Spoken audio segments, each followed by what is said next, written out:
All right. We got Kevin Durant can't get off his. Yo, Katie. Yo, Kevin. Nigga, stop arguing with people on Twitter and lock in. You absolutely was playing like ass. I ain't gonna lie. I'm gonna be honest. Katie slick sold on the strikes, bro. Kevin, get off of Twitter. Get off of your burner. Stop arguing. Stop being ignorant and play basketball, bro. Imagine it. You making an all-star game and you're on your phone like these. Nigga, this is why he was missing like that and turned the ball over. Hey, who you think he responded to right now?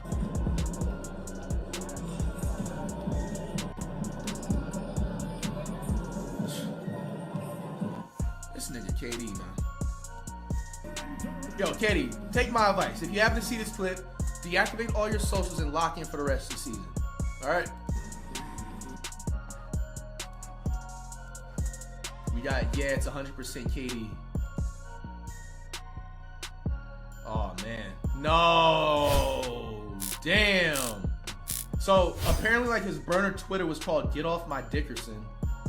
And then he had the same bird gif or meme, whatever this is, in 2021. Yo, Katie, my boy, it's not looking good for you. It is not looking good for you.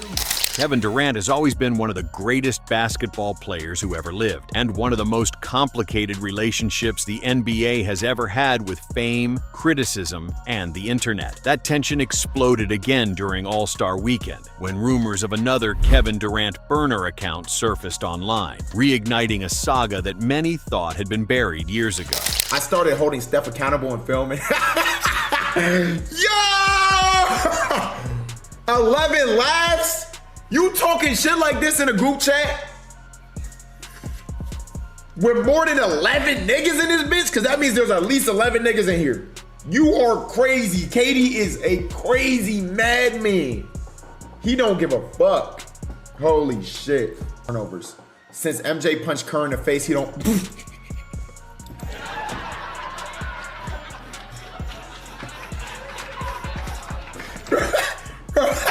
Nah, this nigga's fried. Yo, this nigga KD don't fuck with nobody, nigga. Holy shit.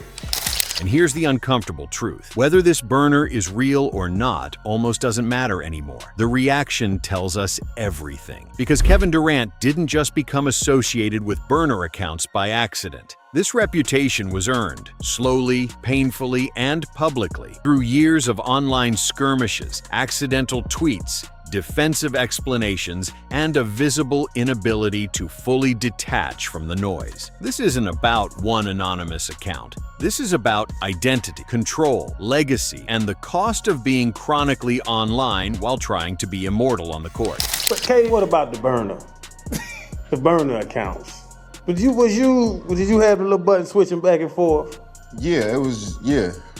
Why? Yeah. Because I wanted to be stealth. I didn't want nobody to know that was me. I mean, that's really why you get a burner account. I can see you cussing him out. I can see you cussing out, what's his name, Windhorse, all them, Sham Sharania. Why are you so worried about what the man living in his mama's basement say about you? I mean, he need to know too. Like seriously, if you're questioning what I'm doing, then shit, why not get it from the source if you're that interested? So yeah, sometimes it's a millions and millions of people that I probably overlooked. Yeah. But when I respond to 2 or 3 people, it's like, how you talking to everybody? I'm like, now you're exaggerating now. I'm talking to everybody. I might talk to 1 or 2 people here and there. I might give them a quick 30 seconds and then I'm moving on about my day. But like I said, when you look at the big picture, I really believe that these people that I might be shitting on sometimes, they enjoy these interactions. 100%. That might push them to go buy some more NBA tickets or buy the league pass or want to subscribe more to our game. You know what I'm saying? And I feel like if we all were a little bit more authentic with these responses, all of our games will grow. And I'm starting to see more and more players now. You seen Russell Wilson. Every time I see a guy come out and just say something like that, I'm like, I know I aspired that just a little. You know what I'm saying? Sometimes you need to and you don't need to text nobody. You don't need to let me call you, man, have an hour conversation about some shit you said. Maybe you just need to hear this tweet from me real quick and we move on. But It all helps the game, in my opinion. It helps the relationship between fans and players, in my opinion. The latest episode began innocently enough, like most Kevin Durant internet moments do. Durant was on X, formerly Twitter, responding to a fan criticizing the redesigned NBA trophies. KD fired back from his verified account, calling the fan miserable. That should have been the end of it. But with Durant, it rarely is. Fans quickly began pointing out replies from a private account at GetHigher77 that spoke about NBA players, teammates, coaches, and locker rooms with a familiarity that felt personal, too personal. The tone, the phrasing, the references. It sounded like someone who wasn't watching the NBA from the couch, but living inside it. Who cares about a chain when you got billions? I'm wondering if your daddy Kendrick knows you exist. Wait, why is Kevin Durant talking to himself? A goof. All right, that sounds like Drake. Okay, I've talked to Kevin Durant a few times. I don't know if I've talked to him that much. I've talked to Drake a bunch. Drake calls niggas goofs like it's going out of style. Yo, Drake will be like, Elliot Wilson, that guy's a goof. Like, yo, if you ever hear Drake, Drake's hilarious. Yo, that guy's a goof. He's a goof. Like, that's like his favorite word, goof. Every time I hear it, I'm like, you mean goofy? Yeah, that's like but you know what? He been hanging out with Drake a lot. Yeah, maybe they just call people goof. Yeah, that guy's a goof. That guy's a goof, Crody. That guy's a goof. Goof, Crody. Yeah. Wait, is he sorting the messages to be only KD? Because I'm not seeing his messages. So it looks weird. Or did he delete them? This is kind of odd. And it says that's how you pronounce it, Kevin. It said, my bad, Buzz. Then it said Buzz. And somebody says, just sending you a screenshot to let you know how stupid this shit is. And it says, seems pretty normal to me. Let me see.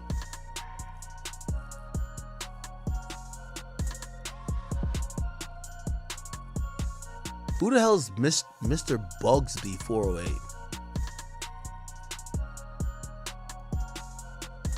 Okay, whatever.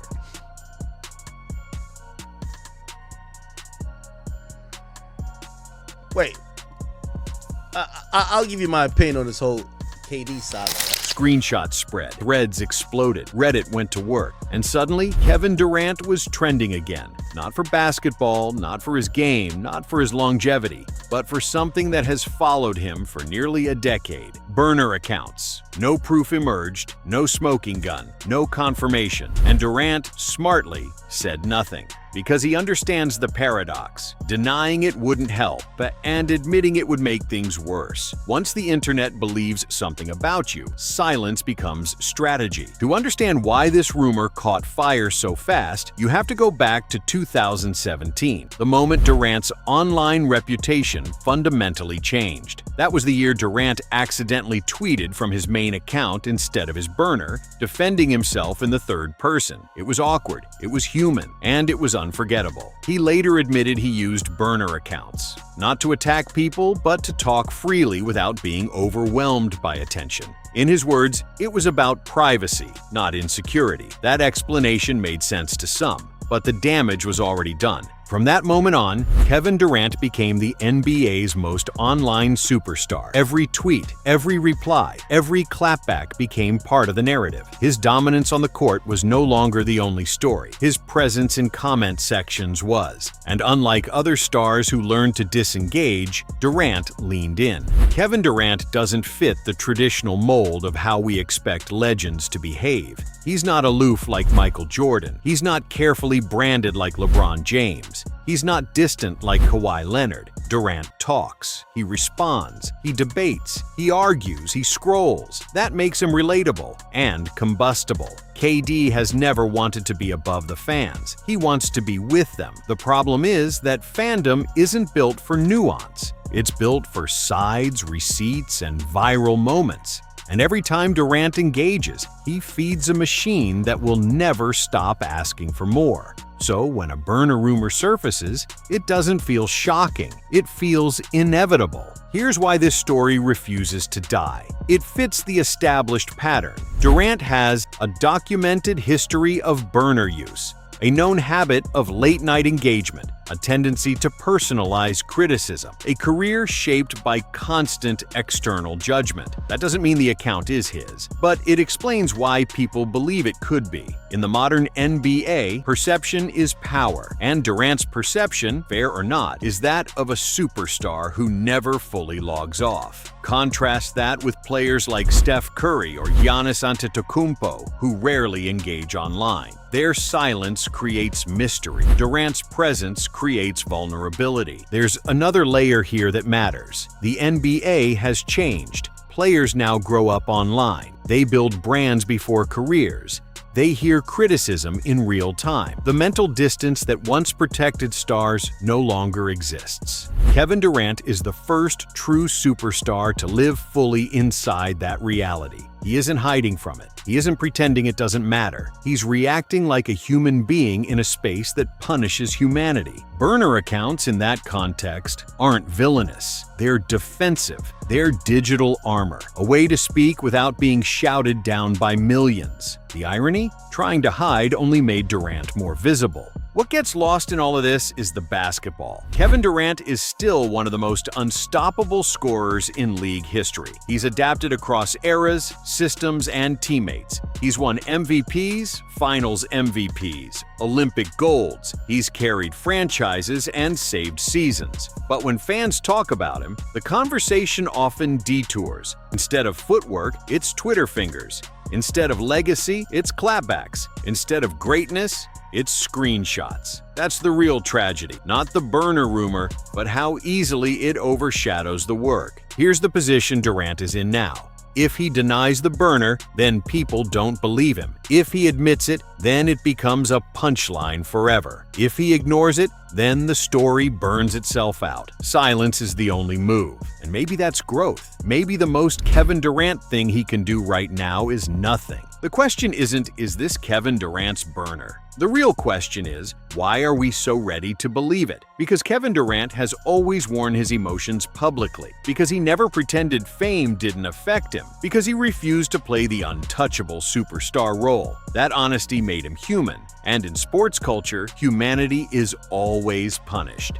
Burner or not, Kevin Durant remains the same paradox he's always been. One of the greatest players ever, trapped in an era that never lets him stop explaining himself. And until he fully logs off, or the internet grows up, this story will keep resurfacing. Not because it's true, but because it feels true. And in the social media age, feeling is everything.